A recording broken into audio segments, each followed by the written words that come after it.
ये देखते हैं आज का गिवन क्वेश्चन क्या है। ये है कंबाइंड रेशियो का क्वेश्चन है, इसमें बहुत मजा आएगा आपको। और ये इस वाले कॉन्सेप्ट को आगे भी हम लोग बहुत यूज़ करेंगे। जब आप लोग प्रॉफिट लॉस के क्वेश्चन करेंगे वहाँ पे भी आपको ये यूज़ होगा।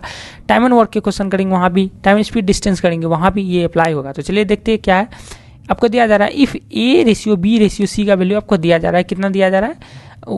2:5:3 एंड सी और डी का जो रेशियो वो दिया जा रहा है आपको 5:2। Then what is the value of A B C D, यानी चारों का रेशियो क्या होगा। ठीक है, हिंदी में पढ़ लेते। यदि ए से बी से सी का रेशियो क्या दिया है? 2:5:3 और सी से डी का रेशियो है वो 5:2 है। तो आपको बताना ए से बी से और सी और डी का यानी चारों का रेशियो क्या होगा। यही आपको क्वेश्चन में दिया जा रहा है। यानी एक बार लिख लेते, ए से बी और बी से सी ये जो फाइनल रेशियो है वो 2:5:3 है। और एक और चीज़ क्या दिया जा रहा है आपको, सी से जो है डी का रेशियो दिया जा रहा है। कितना है? 5:2 है। इस वाले केस में इस तरह का क्वेश्चन जब भी हम लोग को दिया जाता है उस केस में हम लोग एक चीज़ पे ध्यान देते हैं कि दोनों कौन सा एक ऐसा टर्म है जो दोनों में है। आपको साफ साफ दिख रहा है सी यहाँ भी है और सी यहाँ भी है। लेकिन यहाँ पे जो देखिए ये है ए का वैल्यू 2, बी का वैल्यू 5, सी का वैल्यू 3। यहाँ जबकि सी का वैल्यू 5 और डी का वैल्यू 2। आपको पता है सी यहाँ भी है और सी यहाँ भी है, जबकि यहाँ सी का वैल्यू कितना है 3 और यहाँ पे सी का वैल्यू कितना है 5। यहाँ तक किसी को कोई डाउट है तो आप कमेंट जरूर करें। आपको यहाँ पता है कि ये जो सी का वैल्यू है यहाँ पे कितना दिया जा रहा है 3 और यहाँ पे सी का वैल्यू कितना दिया जा रहा है 5। कभी ऐसा पॉसिबल एक ही कांस्टेंट है मतलब वेरिएबल है, उसका यहाँ पे वैल्यू कुछ और है यहाँ पे कुछ और है। तो इस वाले केस में क्या करते हैं हम लोग के पास टारगेट होता है कि हम लोग कुछ ऐसा टर्म से मल्टीप्लाई कर दे कि यहाँ भी और यहाँ भी दोनों जगह सी का वैल्यू क्या हो जाए, सेम आ जाए। आपको दिख रहा है ये 5 है तो 3 है, 3 को अगर हम लोग 5 से मल्टीप्लाई कर देंगे तो कितना आ जाएगा 15। कोई दिक्कत यहाँ पे? अगर ये 5 है इसको हम लोग 3 से मल्टीप्लाई कर देंगे तो क्या आ जाएगा 15। हो गया ना दोनों जगह सेम, यहाँ भी 15 यहाँ भी 15। समझ में आ रहा है आपको मैं क्या बोलना चाह रहा हूँ कि हम लोग को ऐसा ट्राई करना था जो टर्म दोनों जगह कॉमन है उस वाले टर्म को हम लोग को ऐसा नंबर से मल्टीप्लाई करना होता है जाके दोनों जगह टर्म क्या हो जाए, इक्वल हो जाए। लेकिन यहाँ पे एक शर्त है कि आपने अभी क्या किया, यहाँ ये था 3 था, इसको आपने किससे मल्टीप्लाई किया 5 से ताकि इक्वल हो जाए। ये था 5 आपको इसने किससे मल्टीप्लाई किया 3 से ताकि ये क्या हो जाए 15 है, दोनों जगह क्या हो जाए इक्वल हो जाए। जब भी आप ऐसा करें तो सिर्फ जो नंबर से आपने इसको मल्टीप्लाई किया है वो सिर्फ इससे नहीं बाकी और भी जितने टर्म है सबसे मल्टीप्लाई होगा।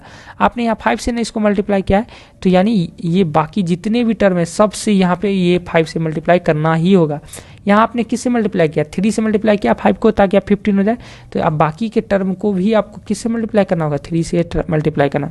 यहाँ तक किसी को कोई डाउट है? यानी जब आप रेशियो को इक्वल कर रहे हैं उस केस में आपको जिस टर्म से एक सिंगल को मल्टीप्लाई करेंगे बाकी सबको भी उसी से मल्टीप्लाई करना होगा। यानी आपको यहाँ 5 से मल्टीप्लाई करना पड़ा है क्या करने के लिए 15 बनाने के लिए। यहाँ पे इसको इरेज कर देता हूँ। ठीक है, यहाँ जैसे कि आपको पता है कि ये था 3 तो आपको यहाँ क्या करना पड़ा 5 से मल्टीप्लाई करना पड़ा क्या करने के लिए 15 बनाने के लिए। तो सारे टर्म से 5 से मल्टीप्लाई यानी ये इससे भी मल्टीप्लाई होगा ये 10 हो जाएगा, ये इससे मल्टीप्लाई होगा ये 25 हो जाएगा और ये इससे मल्टीप्लाई होगा तो ये 15 हो ही जाएगा। यहाँ 3 से मल्टीप्लाई इससे भी होगा तो ये 15 हो जाएगा और यहाँ से जब इससे मल्टीप्लाई होगा तो ये 6 हो जाएगा। यानी यहाँ सी से डी का रेशियो ये आ गया और यहाँ से ए से रेशियो बी रेशियो सी का रेशियो ये आ गया।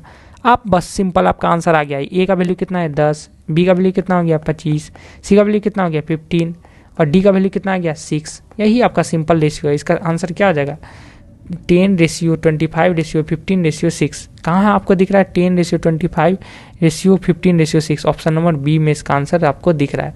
आई होप आपको ये कॉन्सेप्ट समझ में आया कि समझाते समय बहुत टाइम लगता है लेकिन जब आप एक बार कॉन्सेप्ट समझ लेंगे कि आपका टारगेट क्या होना चाहिए, जो टर्म दोनों जगह है उस वाले टर्म को इक्वल बनाना। यहाँ मैंने क्या किया इक्वल, यहाँ भी 15 यहाँ भी इक्वल, बस इतना। और लेकिन जिस टर्म से मल्टीप्लाई करेंगे वो सिर्फ इससे नहीं बाकी और के बचे हुए टर्म्स के साथ भी मल्टीप्लाई होगा और जो फाइनल रेशियो आएगा वही कंबाइंड रेशियो है। यानी 10:25:15:6 यानी इसका रेशियो ये। आप यहाँ पे क्या होता है बहुत बार एग्जाम में क्या करता है आपके साथ ट्विस्ट एंड टर्न भी करता है।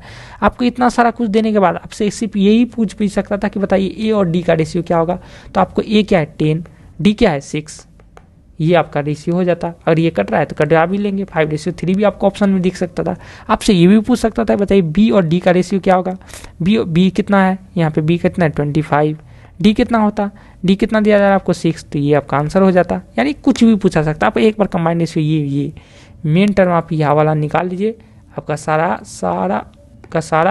क्वेश्चन आपका आसानी से हो जाएगा। बस आई होप आपको ये कॉन्सेप्ट समझ आएगा। वीडियो अच्छा लगा तो वीडियो को लाइक कर ले और चैनल को सब्सक्राइब जरूर कर ले ताकि ऐसा वीडियो आपको लगातार मिलता रहे। Thanks for watching.